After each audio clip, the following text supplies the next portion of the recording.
வந்துருச்சுயா. நட்டு போனா கண்டுபிடிக்க முடியாது இல்ல. இந்த பாரு, நட்டு கண்ட மாதிரி பேசாதயா. என் தாலிக்கே தகராறு வந்துருச்சு. ஆமா, என் புருஷன் காணாம போனா கிடைப்பாரா? இத பாருமா, புருஷன் காணாம போனா போலீஸுக்கு போலாம். அவன் கழட்டி விட்டுட்டு போனான்னா கண்ட லாட்ஜுக்கு போய் தான் பாக்கணும். நிறுத்தியா, அந்த ஆளுதான் வீட்டையே லாட்ஜ் ஆக்கிட்டாருல. எந்த ஆளு? என் புருஷன். சொல்லாது சொல்ல, வீட்டுக்குள்ளேயே வேலைக்காரி கிட்ட சம்திங். வேலைக்காரி கூடவா? எங்க எப்போ? என் கனவுல. கனவுலையா? கிழிஞ்சது. வாங்க ஏங்க, மலையாள பிட்டு படம் காட்டுறேன்னு விளம்பரப்படுத்திட்டு தியேட்டருக்குள்ள போனா பாதாள பைரவி ஓட்டிக்கிட்டு இருக்கீங்களே, கனவுக்கு அந்த கலாட்டா? நீ சும்மா இருயா. கனவுல கூட என் புருஷன் இன்னொரு பொம்பளையோட இருக்கிறது என்னால ஒத்துக்க முடியாது. அது என்னால தாங்கிக்க முடியாது.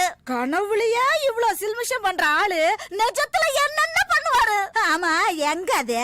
ஏது? என் புருஷன் ஒன்னு சொல்லிட்டு தெரியுதே, அதான். அவரா? மசாஜ் கிளப்புக்கு போயிருக்காரு. மஜாஜா. கஜ கஜான்னு வருவாரு பாருங்க. யாரடி நீ மோகினி, குரடி என் கண்மணி.